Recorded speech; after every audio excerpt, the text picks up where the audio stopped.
This is Cody, aka DFS Prodigy, coming to you live with Dangernation and Adam, aka Gravy. How's it going, everybody? Oh, it's good, man. Going Happy well. that we're doing this for our first podcast. Appreciate Right. it. So we've been wanting to do this for a while. We're all coming from basically the sports capitalist. It's a Discord where y'all can come chat it up with us, talking about every single sport. I mean, there's everything in that Discord that you could possibly think of. So if you don't have it in there, I don't really know where else you're going to go. So it's a pretty fun Discord. But like I said, we're chatting it up, breaking down this Thursday night football game. It's an ugly game, but there's still money to be made. How do y'all feel about this game? Man, I'll let Adam go first. Yeah, Yeah. I actually think it's going to be better than people expect. I think Jacksonville actually keeps it close. To me, I think Trevor Lawrence outperforms his recent weeks. I think it's going to be close, and it's going to be better than I think a lot of people are anticipating. I I think it's just going to be close, just because I necessarily don't think both teams are good at all. Obviously, Bengals much more than the Jags, but I mean, like, Yeah. I feel like both teams have just like a long way to go. But I mean, dude, Joe Burrow is finally getting his stride. 7 touchdowns in 3 games, like that's pretty legit. Uh, in my opinion, he has like one of the best running backs in the league. Definitely at least top 3. Obviously Derrick Henry's up there, but I don't know, man. I kind of agree with Cody. I think this game is gonna be ugly. I it's gonna be Yeah. it's gonna be a kind of fiesta in my opinion, Yeah, but like I said, there's money to be made. for Obviously, we're sure. still playing it, and we're still going to play. Obviously, we're degenerate, so we're playing every single slate that we can possibly think of. So that's how it goes. But let's start with the Jaguars. So starting up top with Trevor Lawrence at 10-4, we're breaking it down DraftKings. Obviously, the simple way to do it is we're breaking this down team by team, starting with this on top of the salaries, going down below. But like I said, starting with the Jaguars, Trevor Lawrence. I know you like Trevor Lawrence, Adam. Go ahead and basically just sway me why I need to play Trevor Lawrence in this matchup. So I like Trevor Lawrence as a sneaky GPP captain. I think a lot of people are going to go the Bengals route in terms of captains, but this game to me reeks of Trevor Lawrence breakout game. Um, I'm an Ohio State fan, so Urban Meyer likes to keep that tempo. So Trevor Lawrence is going to have the ball in his hands a lot. And Cincinnati is missing Jesse Bates, one of probably their best defensive player, honestly. So I think that's going to open some things up. And again, even if Jacksonville doesn't win, I still think they keep it close. And I think Trevor Lawrence can help put some points on the board. For sure. I think both teams for this game is just going to be par for the course. I'm definitely going to be on the Bengals bandwagon here. Like, if you're going into captain mode, I know it might break the bank, but I think Mixon is going to just have a breakout game today. We were talking about this earlier, but like, Zach Taylor definitely kind of flipped the offensive script for their team this year. It's very run heavy, barely any passes, and if there are passes, they're deep. I even the one thing I know people might be hesitant on starting Mixon possibly over Burrow is that Mixon hasn't had the touchdown production. He's only had 1 in the 3 games.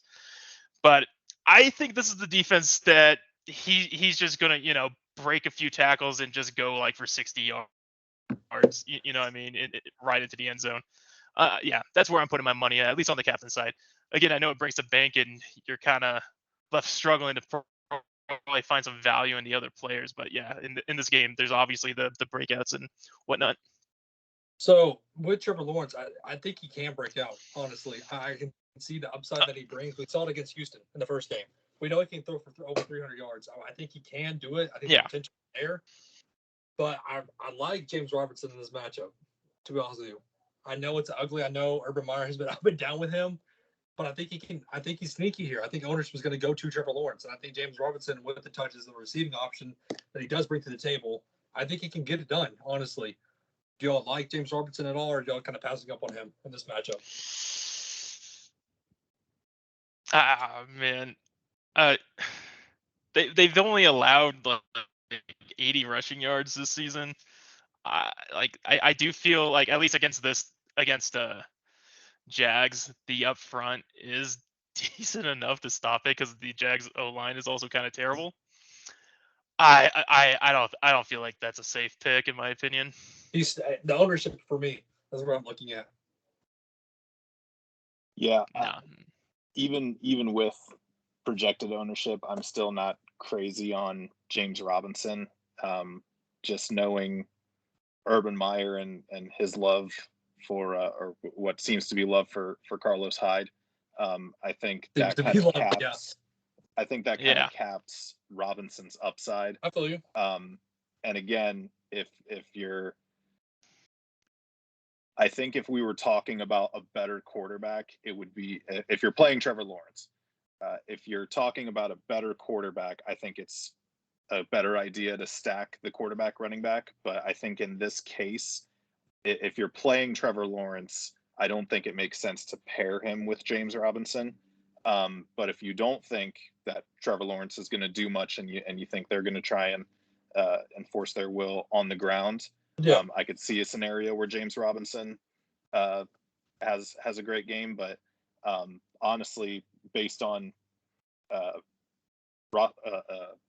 ownership percentage and projected points and everything, my model actually likes Carlos Hyde better than James Robinson.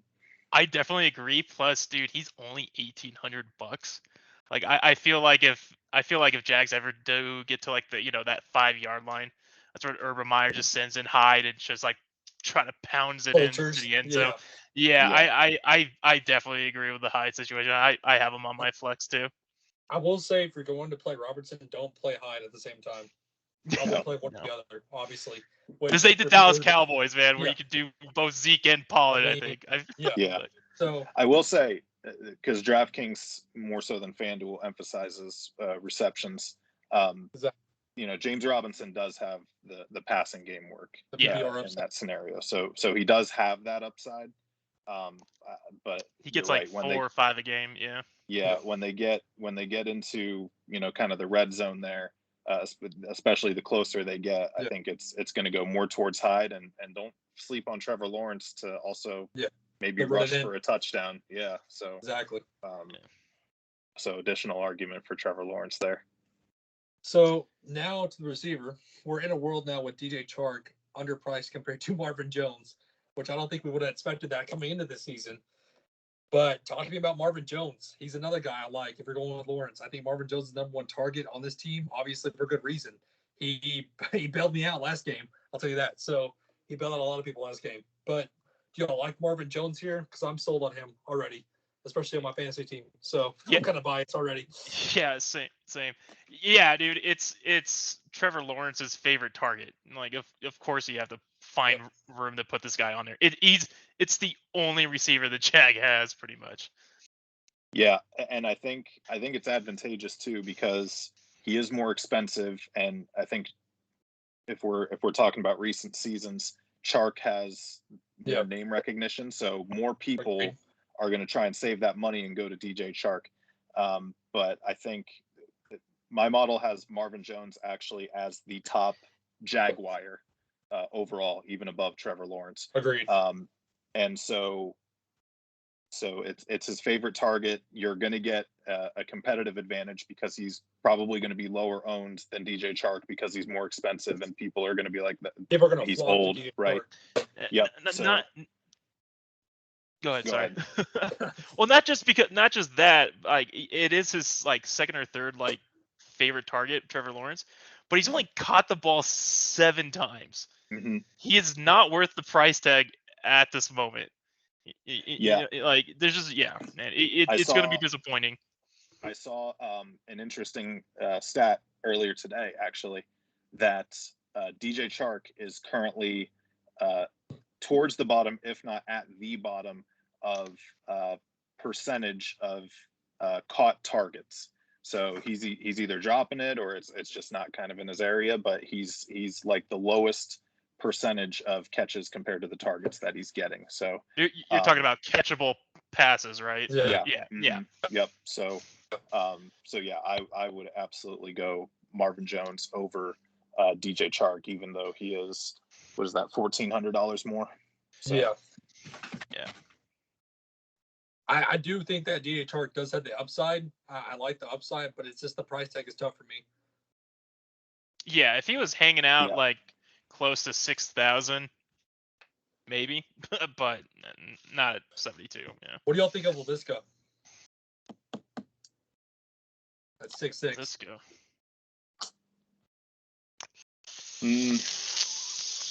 I like him better than Chark. Yeah. Yeah, that's for sure.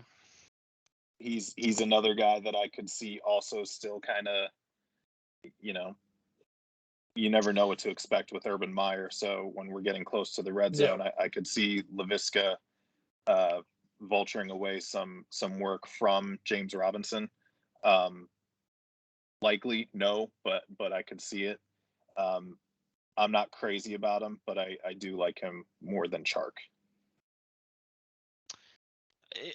Yeah, I'm not a fan. Like, yeah, he catches the ball more than a Shark, but he doesn't do anything with it. So, man, like, there's really like slim pickings for the DraftKings, because the people who produce are obviously any DraftKings. Obviously, it's very expensive, but yeah, once you get to those like last two flex spots, you're like, holy cow, I don't have any money left to find value in what I could do. But yeah. So going on to the tight ends, this is where I'm kind of interested, to be honest with you. With no James, obviously at 5,000, he's out. Dan Arnold just signed with the team. I don't imagine him getting a ton of snaps, if any. I don't see that happening. So I'm passing up on Dan Arnold. But I love Jacob Hollister. Honestly, at 1,000, he's getting the targets we saw last game. He was getting targets. I'm all over him for 1,000. He's literally the best salary reliever I can find down here on it. So Hollister getting the targets, possibly red zone targets. I'm all over it for 1,000. I like it. Yeah, go ahead. Man, this is the problem with Zoom. This is the problem. problem. I know. Yeah, you got to find the rhythm. First time, guys. Exactly. I understand the logic there. He's not moving the needle for me very much. I think there's a couple of Bengals players in that price range that I would rather have. So with really? So with just with the uncertainty at the tight end position, I think he'll see the snaps, so I could see the upside. But again, it's just not. He's just not doing a ton for me. I think if you're going with the rhythm of having Lawrence and then Marvin Jones, and you want that tight end threat, if you're fading James Robinson in the end zone, you would go with Hollister. You know what I mean? Because somebody's gonna have to find the end zone if you don't play Hyde. So say you fade both running backs, and you want the receiving options, you want the Mixon, you want the Lawrence, Marvin Jones, and Hollister. I can see that run back option. You know what I mean? Yeah. But overall, I like it at 1,000. I think it's a cheap price tag. I think owners will be there, obviously, because it's obvious where the value is there. But what do you think?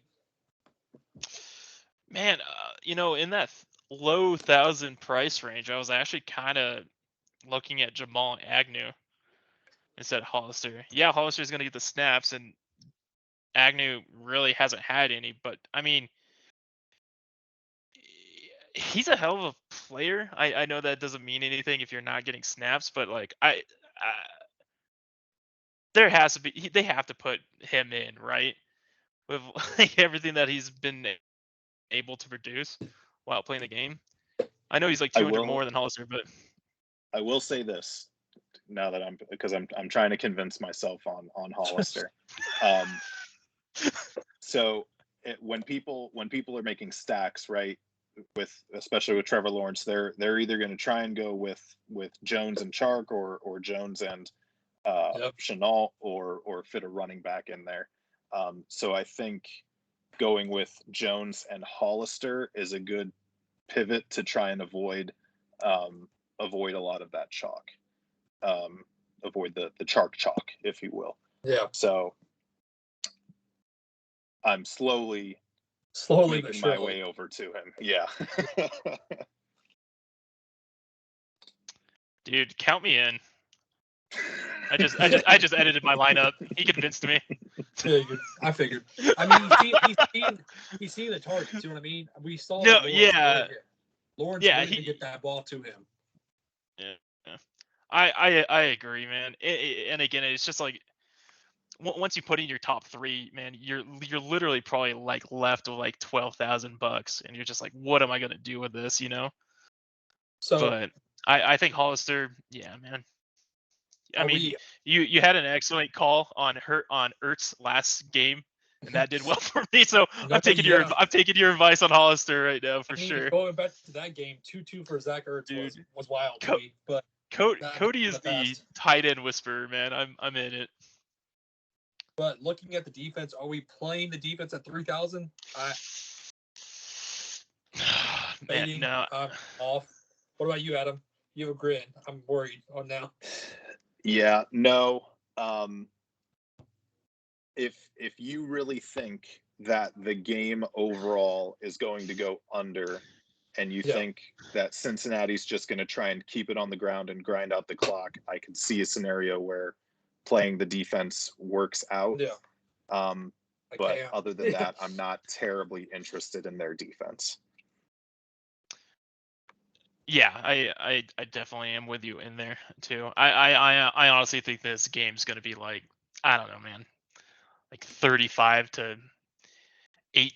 I like you know what, Ooh. or not 18. Yeah. Like yeah, I think it's gonna be low, for the Jags at least. I think Burrow's getting his rhythm, and he's gonna show up at this really terrible offense, who's 4th in the league right now.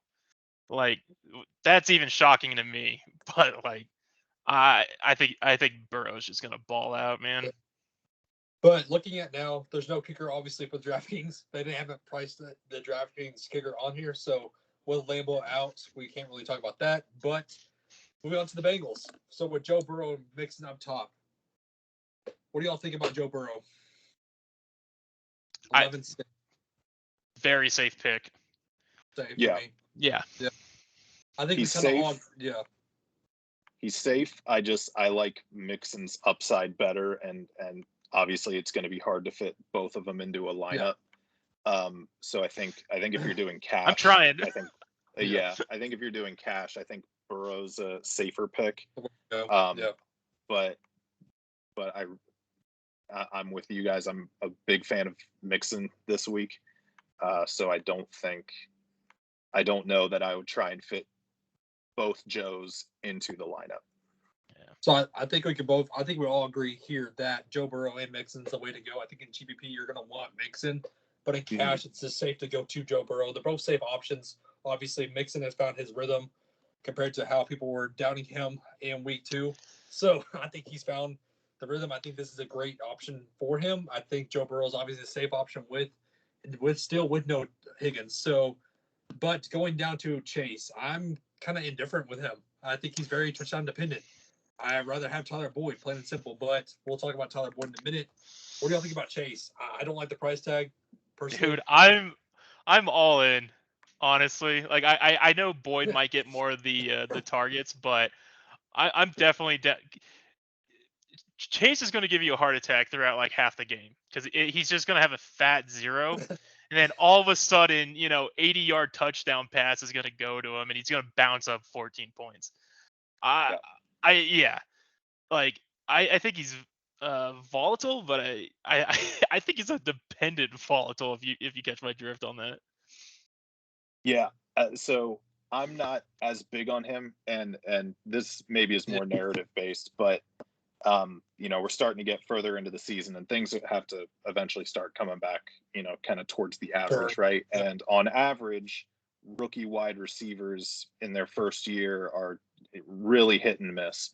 I think the fact that he's scored so much in these first few weeks, I think that we're kind of due for some regression at this point, and that's a big reason, in addition to price, why I also prefer Tyler Boyd to Jamar Chase this week. Which, like you said, if he burns me, he's going to burn me. But at 10-2, when I can go to Marvin Jones at 8-6, I'd much rather go to Marvin Jones. You know what I mean? But again, if he burns me, he burns me. I'll admit that 110%. But Tyler Boyd at 7-4, who is with no Higgins now, I'm kind of leaning towards Tyler Boyd for only 7-4. So, but I agreed. I like Chase. I think he's very, obviously, he's scoring dependent. But if he gives you those TDs, he's going to give you those TDs and the points. But at that price range at 10-2, I think people will not want to play him at that price tag, which I think in GPPs, he's the way to go.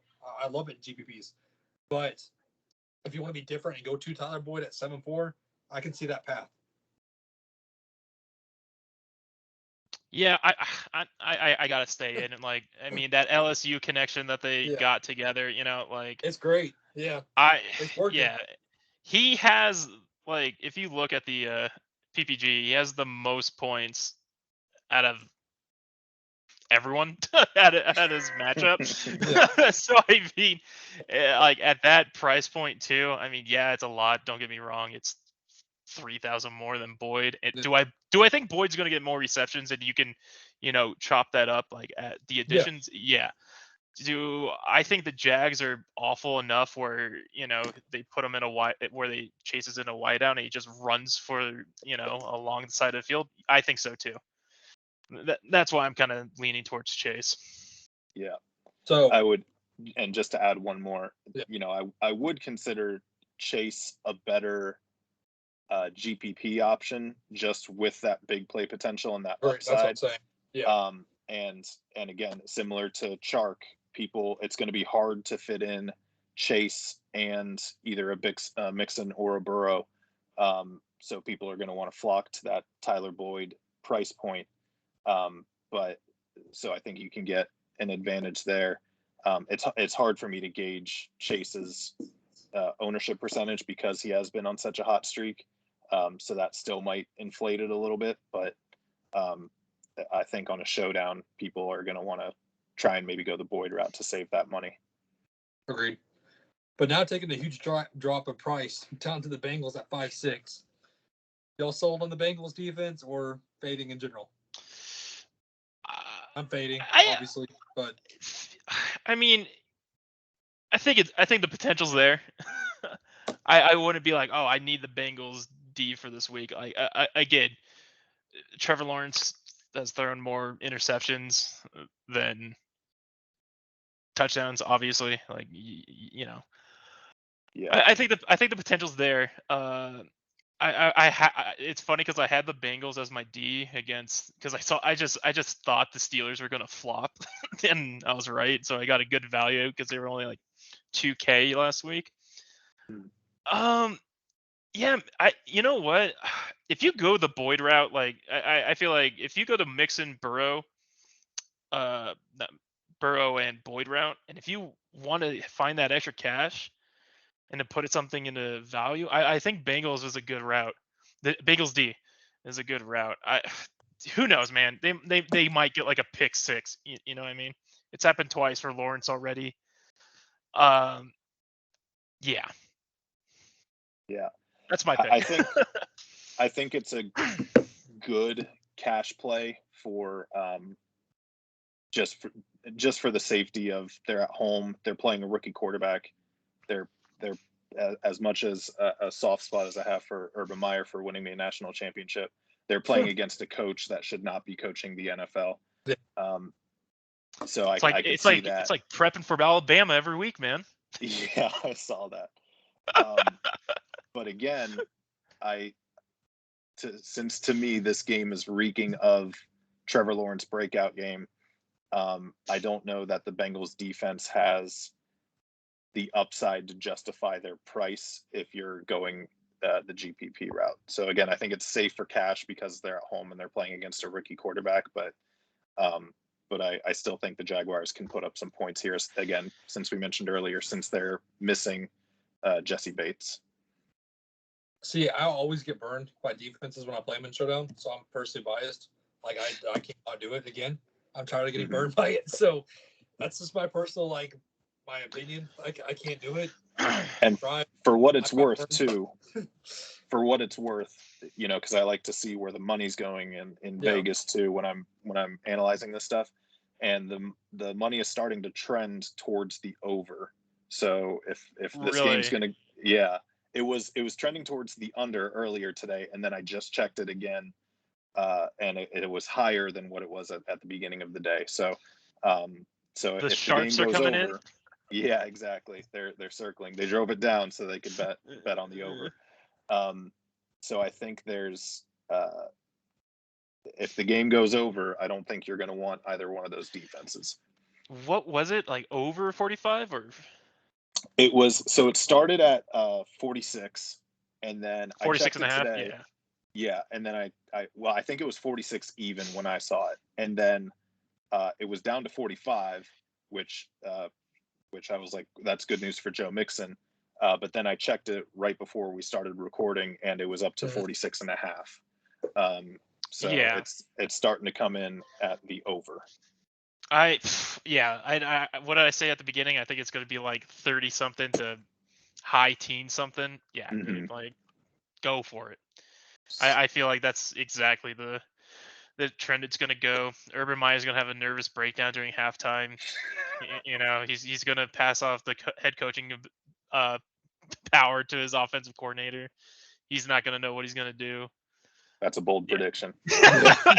Yeah. If there was a way to bet on that, I would. But I don't know, man. It's Jags just look bad, man. Like more so than I don't know, man. I like Jets and like and them just man, they look awful. The weird thing about I promise you, I'm a Jets fan. I would rather have the Jaguars roster at this point. I'm telling you. Right now. For sure. Yeah, because like, dude, like, man, I don't know. It just looks bad. Okay, before we go on the tangent, let's talk about the tight ends for the Bengals. Sorry, yeah. I got into like a sort of depression there, but yeah. What do we think of the tight ends on the Bengals? Are we on CJ? Are we on Ben Hurts? Anything? I'm fading both. I'm not really on either tight end, but what do y'all think? I like CJ. I think he's a good route to save some money. Again, especially with Chase being so expensive. If you wanted to try and fit Chase in there, you're obviously if you're trying to get Chase, you're probably also playing Burrow, and to try and fit those two guys in there with Tyler Boyd is going to be impossible. So as an alternative catcher, I do really like CJ. I know he hasn't really done much so far this year, but he's going to get the snaps. And just last year, I mean, he was getting a crazy amount of red zone targets. So he could come down with one on Thursday night.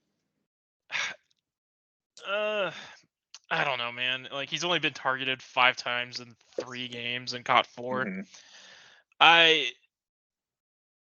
I just don't see the upside on it personally, and it seems like they almost do like check downs with him because he's only had, so he has 39 yards, but his longest was 32.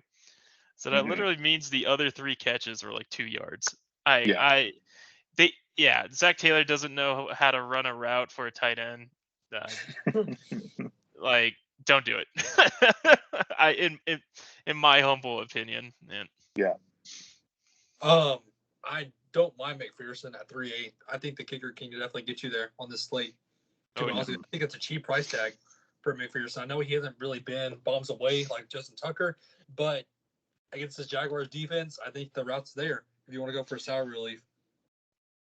If you're looking for one, I whenever they update this to add the kicker for the Jags, I would go for that. Like I could see the Jags like consistently getting to like the 30-yard line or something like that. You know, and you get like an easy 4 points every time. But well, let's hope that they update this. I mean, yeah. If they do, but like I think that too. Because like I imagine he's going to be less than the 3,600 that Josh Lambo is. I didn't even know he was out. What happened to him? It's personal reasons. Yeah, that's all I've seen. Okay, so they're saying Matthew Wright. Yeah, so look on the lookout for Matthew Wright. He's from the practice squad as a place kicker. You know what? Never mind. Don't do that. Don't ever just forget what I just said. Yeah. It's tough for backup kickers to, you would think how hard can it be, but it's tough. They'll shank them, especially on the road. I'm not terribly interested. Yeah, and if it's windy out there because they don't have a indoor practice facility, that's just a meme from the McAfee show. Anyways, yeah, man, if it's windy that day, like, no, don't do it. Forget what I just said for the last 2 minutes. So I'm gonna cut that out later. Yeah. Edit it out. Get our editor to do that. Yeah. But are you on McPherson, Adam, at all or no? I'm not terribly interested in him. No. Yeah.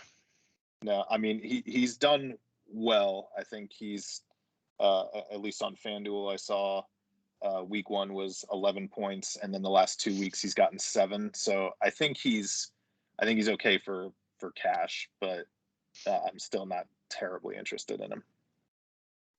But moving on to the backup running backs on this Bengals team, Evans, I'm not really on. Perrine, I know the namesake there, but I'm not really on it either. I'd much rather go to the receivers down here, but are y'all sold on any of the backup running backs on the Bengals, or are we good just to pass on them? No, man. Spend $200 more, get Hyde. Yeah, 100%. Okay. Yeah. So moving on to receivers, this is what's interesting to me when I saw this. With no Higgins, we have Tate, we have Thomas down here for 600 and 400. Somebody's gonna have to catch the ball for this team. I mean, but they're gonna have to have a third receiver. But you're telling me that Mike Thomas is 600 and on Tate's 400? That's a sour relief to go. But I know you're waiting, Adam, to talk. I know you want to so bad. So yeah, go ahead.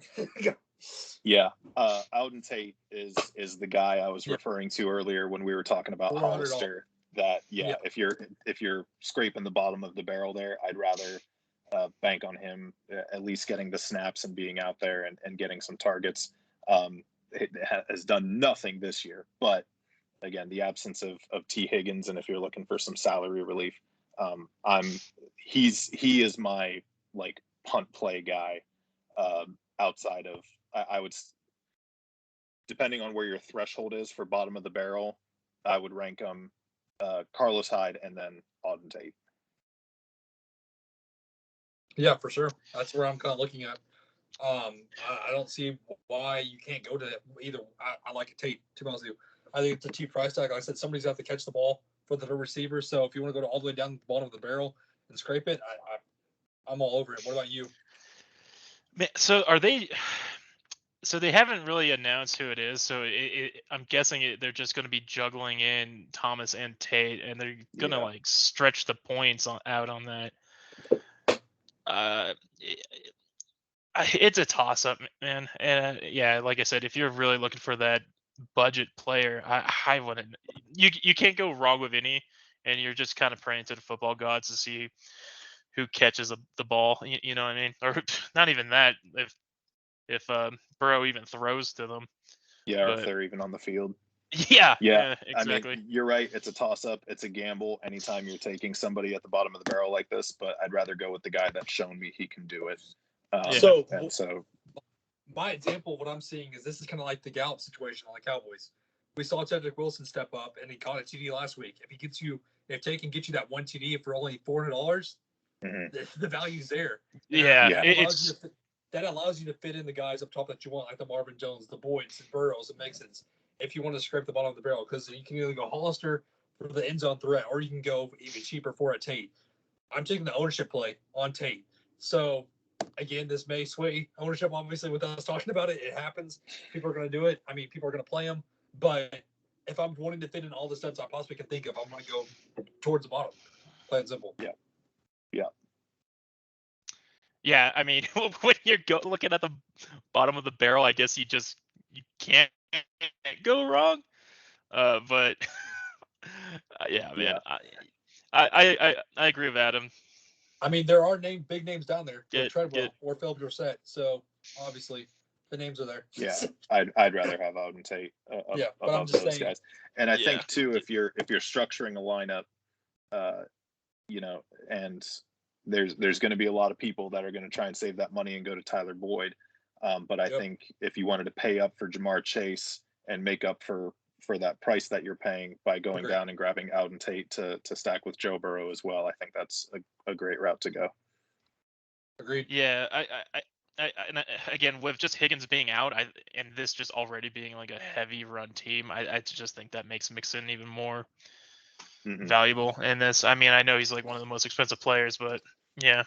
Yeah. I think they're going to use him a lot more, and they already kind of are. But like, I don't think DraftKings was ready for Higgins to be out. To be honest with you. Yeah. They always try and get their pricing out really early. I will say too, though, if we're talking about target share and everything, the one downside to Joe Mixon that we've seen so far this year is we haven't really seen him. He has the capacity to do it, and he's shown that he's been great at it. But so far this year, Joe Mixon really hasn't been involved in the passing game much. The targets seem to be going elsewhere, and they seem to be wanting to save Joe Mixon for just purely running the ball. Yeah, he only has 7. Yeah, only has 7 targets. Caught 6 with 29 yards. Yeah. Do you think with Higgins out that they're gonna just run more like, I don't know, some check down plays, maybe some more screens or something? I mean, I think it's going to be the game flow dependent. Yeah. I think, and I don't think, just with how well Jamar Chase has played, I don't know that it's going to change their offense that much in terms of their game plan. Because when going into draft time, the Bengals were often talking about, is it going to be Jamar Chase, or are they going to draft an offensive lineman to try and protect the quarterback that just tore his ACL? I was of the opinion that their quarterback was good enough that they didn't need to use that pick on a wide receiver, and that I thought they had good enough receivers. So I think Higgins being out is a bummer for them, but with Jamar Chase, Tyler Boyd, and maybe Auden Tate or somebody in that range. I mean, that's still a wide receiver group that I would take over. It's a wide receiver group I would definitely take over a lot of other teams at the moment. Agreed.